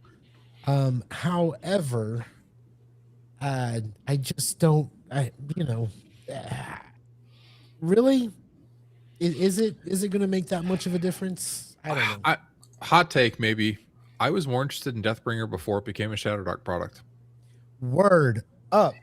Yes, I was absolutely I was more agreed. interested in what Professor DM had cooked up at his table over the last X number of years slash decades. And not that I'm like hating on Shadow Dark, it seems like it's drifted from what he originally made.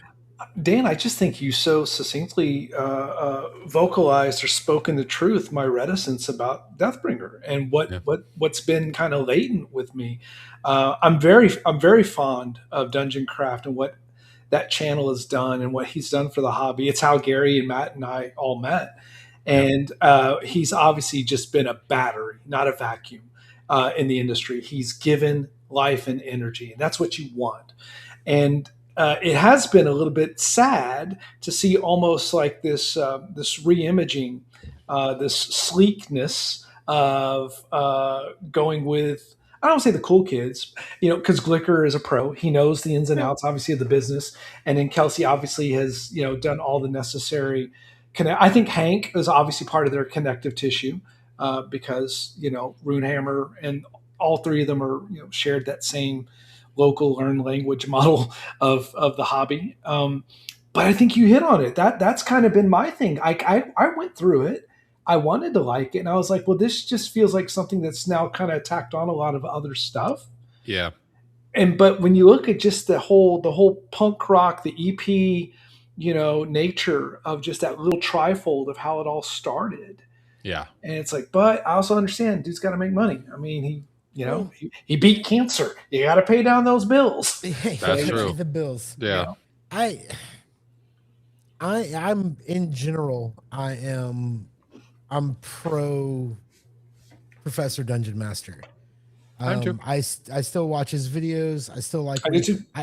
I don't Same. agree with him as much as I used to.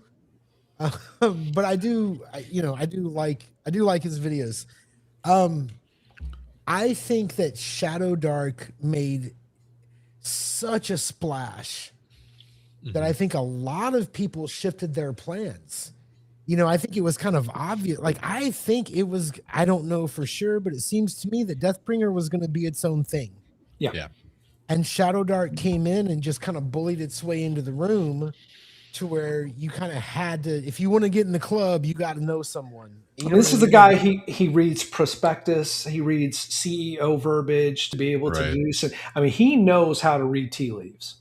He read tea leaves, and to the point that ALED says instead of competing, he's like, "All right, we're all in this together. Let's Yeah. win. Let's have fun." So I think that's exactly what it is. He's an analyst at heart, and that's what he prides himself on. So. It'll Yeah. sell. It'll sell. People will Yeah. play. It will. It will. He'll have a lot of goodwill, But to us, who were always chasing that fun, cool I thing, that figured makes it out. you did it. Look at Gary. Hey, Very, very thanks, much. Atmos. Just need a gentle chafing from Utmost. So Yeah. There's a lot. Agile's got a lot of good things here to say about Luke Gygax. Mhm. let's unpack it. Yeah, I don't I have no opinion on Luke Gygax I don't either. Not really. at But all. I talked to him You on know, Jeff's show. He was a nice guy. yeah, I'm sure he's a nice guy. I've never he met better him. be. He's being entrusted with millions of dollars worth of impressions. Hmm. Well, and they talk about him playing the long. I don't know anything about it. I have no clue. They talk about him playing the long game, but I don't really understand. Like, what's he doing? What? That's what it comes down to. What is he Is he a doing? designer or is he an advisor? So Yeah. Yeah. Let's see here. And he has intentions to go retail. Okay, great. I would love to see these games. Here's the thing. You know what I want? You know what my big wish for all of these indie games are? I want to stop hearing about Kickstarters and I want to walk into a game store and just see them on the shelf. Yeah. I am so annoyed by the fact that to be a part of the hobby, you got to support indie creators and you got to kickstart. No, just shut up, dude. I don't want to. I don't want to.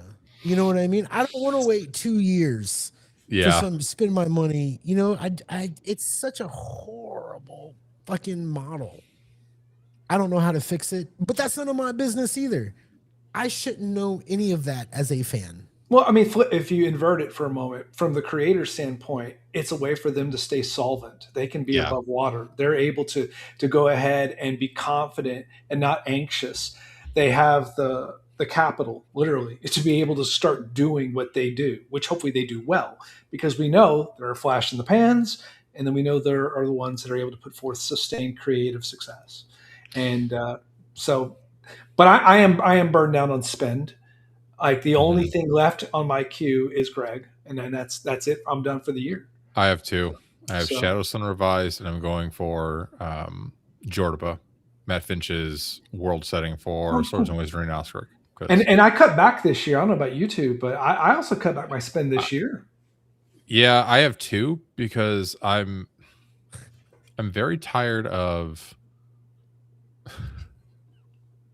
I'm I love you, very Rob. tired I love you, of Rob. yeah. Overlord's a steals on the list too, and come to think of it, so is Greg Gowron's second module. Okay, there's 4 in September. Shit, but Just but when you thought overall, you were even out, they pull you in. but even so, like it's creators that I trust, right? That's a big part for me. I'm not like backing random stuff anymore. If I back a random thing, it's like a $15 zine.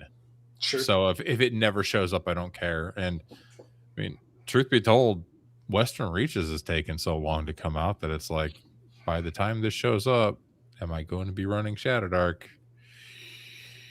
I don't Yeah. know. Well, and that's the other thing is, we started this show. We're over a year into this show. We started this show right around the same time that the Western Reaches Kickstarter was announced. Mm-hmm. And we were like, fuck it, dude, when this comes out, because it's only going to be a year, right? Then we'll run it. We'll do it like a server game. We'll all three get behind it. We'll do a thing. Now I'm just kind of like, it's going to show up one day. I've had time to become excited about more. Like, I'm more excited about Chubby's Shadow Son. Yeah. Right. Me too. I'm more excited about what a lot of things than that excitement has worn off. Oh shit, I'm Coco. done. I forgot about that one too. All right, maybe there's 5. Fuck. Good thing your wife left, because that money was just going out the window right now. You're just she's like, where's your money going? I love her dearly. I can spend money on me. It's fine. I see you got a lot of shelfie stuff back there. I'm trying to look and see is there anything that I got some goodies. identify. So I do. I actually, are those some Marvel good omnibuy gosh, towards wow. the bottom of the shelf there, Dan? That is Savage Sword Conan Omnibus. Fuck yes. Right there? Badass. Yep. I need like 5 or 6 more, but they're like $150 each. So I wait till they're on sale. They are. I remember when the omnibuy were only like $100. Yeah. And yeah, that was nice, dude. Yeah. Anyway. Shellback Tales of Argosa is a swords and sorcery role-playing game with very strong solo play if you're into that. I'm not, but it only goes to level 9. And it's really good. Am I the only one that has Kickstarter pre-order fatigue? Or is that something that you've noticed anywhere else? Like, is anybody else have like that? the $1 buy-in thing? No. Like, if you buy it ahead of time, you get all this extra stuff. Oh yeah. Or you have to do it like just Kickstarter backer kits in general. Like, I want to buy all my friends' products. Right. I don't, Order in the first 48 hours to get this exclusive sticker patch statue thing. Yeah. No, that. Get your metal dice. I get it. It's marketing. They're trying to trigger people's FOMO. Yeah. Because the more backers you get in the first 24 hours, the more backers you're going to get. I've seen a lot of research and like articles and stuff on that. But. All right. So I want to, what does this say here? I want to fund Shadow Sun revised, like what I'm reading in Shadow City. But as far as Kickstarters, I've already backed Deathbringer, going to get Lord of Flint, Las Carcosa, and I still got a list. That's everybody. Yeah. That is everybody. And here's the thing. Like, I love Greg Chubby Funster. I consider him a good friend.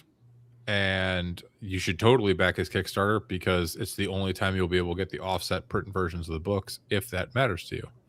But if it doesn't, you can get the pot on drive-through when it comes out. But the other thing I'll say is that Greg's doing it right. He has it written, or at least he's getting it written before he's done. It's already done. He writes it in layout. So it'll be a fast fulfillment. It's not one of those Kickstarters that, like, let's pick a random Kickstarter that I've backed that's taken forever to come out and is complete vaporware. DC 20. Right? That one got like $2+ million. And then suddenly Dungeon Coach. Yeah. Yep. Yeah. So and he was that's never landed? No, there's betas. But it's still not out. It's been 2 years, I think.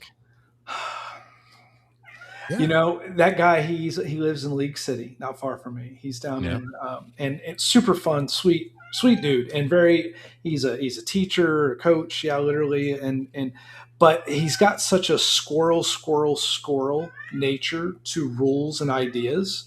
Yeah. That I was like, man, I bet if he comes out with something, he's going to get in his own way a little bit, probably with things that he's going to want to change and constantly tinker with. And one of my players, she loves this stuff, and I haven't talked to her in about 6 or 7 months, but we were talking about that game, and she had backed it, and to find out that, because I thought he launched that a year or two ago, so no, it's just been betas. The actual system isn't even done yet. Huh? Yeah, it's 2 years in running. So your confidence, to your point earlier, Dan, which is if a creator already has the bulk of the product already done, that's its own Abs- selling point. Dude, absolutely. Its own Matthew selling point. Tapp Massive. for the win, dude. Yep. Barrows and Borderlands, Barrel Mail. What was that other? He did the Arduin. Yeah, he did Was he was the printer for Yeah, Portal 2 Adventure. Arduin is owned by Emperor's Choice. word, But gotcha. But he's doing it right. By the time yeah. he announces something, it's done. All Yeah, he's got to Right. do is get the money to print it off. Now, I will say that he is working physically. I believe he is putting in more labor to his games than he prints anybody his out books. there. When you hang out on his Discord and he'll just be sitting there. Yeah, I got him up there. Yeah. He'll just be sitting there. You can hear the printers running. He's like, literally 3 days ago, he's like, Dan, I'm moving into my new house this weekend, but I've got 40 barrel mails ready to mail. All I got to do is trim them. And he turned on his camera. He's just got a stack of barrel mail. Yep. Yeah. But So. I do think that he's doing it right. And Barrel Mail was that even a Kickstarter or a backer kit? No. That's the thing. He developed it, he wrote it, he producing. tested it, and then he released it. Yeah. Yeah. All that I have left. Atmos was one of the playtesters. So was I. All that I have left in my Kickstarter queue right now is Western Reaches and the Secret Tomes Shadow Dark Monster books, which are from Glicker's Roll for Combat. Those are my those only two. too. Although Glicker did just release, I think, the final PDFs last week. I still need to download those. Of course, Agile. I'll be your friend. We're friends. Yeah. And I actually, when you say Glicker, like I get weirded out. Like, why? Like, I don't know, man. Like that dude and the MC, they're so like I don't know what it like. I want the dudes who are a little bit like they look a little fugly. You know what I mean? Their cameras aren't the best. You know what I'm saying? Like, I don't know if I trust the guys who are too slick. You know, I want my indie creators to look like indie creators. Sorry, Gary. I can make my lighting more shitty. There we go. It reminds me of the old joke about Elvis Costello and music journalists. And why did music journalists? Why did they love Elvis Costello? Because they look like Elvis Costello. So yeah, totally. Yeah, no, it is a weird thing. I do get a little weirded out when I see the indie creators that have 20,000 subscribers to their channel and they're doing, they've done freelance work for Paizo or, whatever it is. It's like, wow, I know you're indie and I guess that's great. I perused a little bit of Intricasso's Crows for NCDM, and I think that there is actually some really fun stuff in there, but it's still on that whole Draw Steel Epic Spell Wars chassis. Yeah, I was gonna say, for a dungeon crawler that they're trying to claim is rules light, there's a lot of freaking words in the quick start. A lot. Yep. It's not my jam. I back Draw Steel. I've got the Tropic Thunder. I sold my Draw Steel Deluxe. I need to sell it. Yep. I sold them because I need to sell Draw Steel. I'm never gonna play it. I played 3 or 4 sessions, and you know what? I could see why it would be fun and which people would think it would be fun. But if I was going to go to that level of detail of paying attention to what's going on around me and the combat and the tactical aspect, I'll just go back to raiding and WoW. It accomplishes the same thing. So, but Dan, I asked Gary this question earlier, but seeing obviously your voluminous bookshelf, do you find that you have mostly settings or mostly systems? I commented on that on chat. Are we do we count clones and their original as the same system? Like, is AD&D 1E and Ostric the same thing? That's exactly. Because if you do, I probably have more systems. I'm sorry, settings. If you don't, I probably have more systems. I think you have to count the clones on their own merits. Okay. I would count Gonerman Basic Fantasy as its own thing. So yeah, that's fair. Then I have more systems because I counted before you guys. Of course you do. Hey, super chat from Atmos, $10. Thank you, Atmos. Barrel Mail is my favorite medieval fantasy game right now. It's chainmail but legible. It's a lot of fun with some world building you would find in Pendragon and an open-ended spell crafting system. Buy that shiz. I did buy PDF. I will get a copy probably.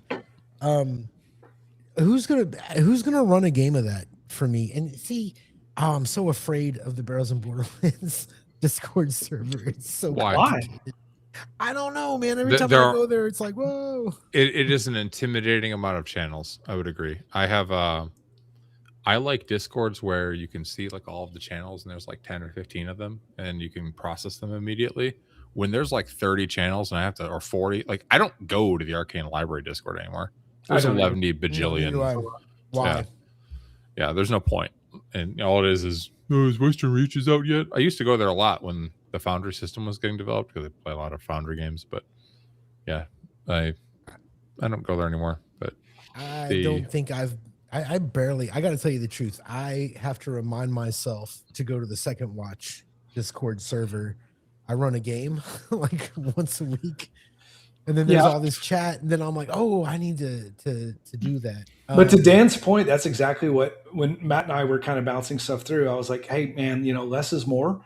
Like we can always add. You can always add. But if you come out of the gate with a rebrand and you're having to already doom scroll down to see what you're going to lose peeps. You're going to lose peeps. But keep it easy. Keep it simple. Yep. Yeah, and I would love to run some games for Discord peeps. At some point, I'm going to have plenty of time, folks. So if y'all want to do, I'll do Shadow Dark. I'll do whatever it takes to run. Dan, games when are you going to run Barrel Mail? You need to run Barrel Mail for us. Okay. For me, but on a Tuesday. That's what I need. Okay. We'll figure it out. We'll get together in chat. I think that is, I really like everything that I've been talking about sort of, and I've skimmed the rules. I have not read the rules. Yeah. But the idea of there being like a sort of this generational Pendragon kind of thing and like I've been wanting that forever. And a D6 system, I think D6 systems are great. More dice is more fun. So yeah. I like that. Agile Monk says Pendragon is also in Barrel Mail borrowed some elements that take away player agency and make characters and NPCs act on their own accord. I will have to experience it. It's that would be great. Pretty cool. Agile, could I ask you a favor? I got you. Count on some of the cool. Okay. Could I ask you a favor? Could you comment on some of the cool stuff you ready in Zendria, such as point crawl, hex crawl, and all the GM support? So I am effectively under NDA, but since Agile asked, there are some very excellent GM focused, like guiding principles and chapters in the new Zendria book that offer a fantastic but succinct in all the right ways view for new GMs of how to create a world, come up with like a theme and come up with some like high level concepts and then map it and then, make your cities and make your factions and like make dungeons and like kind of like top down and then get more granular as you go. He sent it to me earlier this week. I was very impressed. So I'm a big fan. Also, there's a whole lot on sandboxing and hex crawls, which I also think is a fantastic thing because hex crawls are great. I love hex crawls. Hex crawls are one of my favorite things. Hex crawls are my favorite part of BX.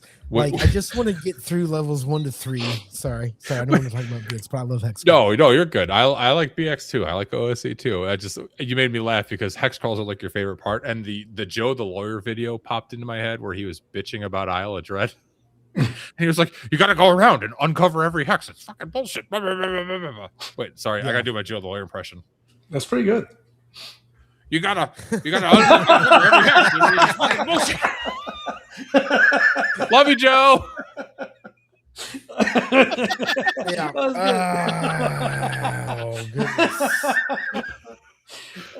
We're trying to make friends here, Dan. I'm friends with Joe. I love Joe the Lawyer. pretty funny. But I And get it. I have Hex trolls aren't I the right got way. Rob in chat. Like every time he gets a chance to let me know, I'm going to kill your halfling. No, you are not going. Londo lives. Man, can I just tell you? I want to say this. We're about to head out of here. We got about 5 minutes left, but I found myself in a Friday morning game. Ooh. For me, it's 10 a.m. For them, it's 11. We just found a time when we could do it. Rob is DMing, and man, it's really nice to play a game before you've had a full day. Yeah. Like you're not worn out, you're not trying to go to bed. You know what I mean? You're not. Little coffee going, and It's how you start. It is awesome if you can manage it in your schedule. Yep. Do the early morning game for sure. I am in a Friday at noon Central Hyperborea game. A guy by the name of Tulta is running it. He's a great dude. I've actually met him through 10 Cars Discord. We've been playing for about 9 months now. And it's Friday at noon. We play for 2 hours and 15 minutes.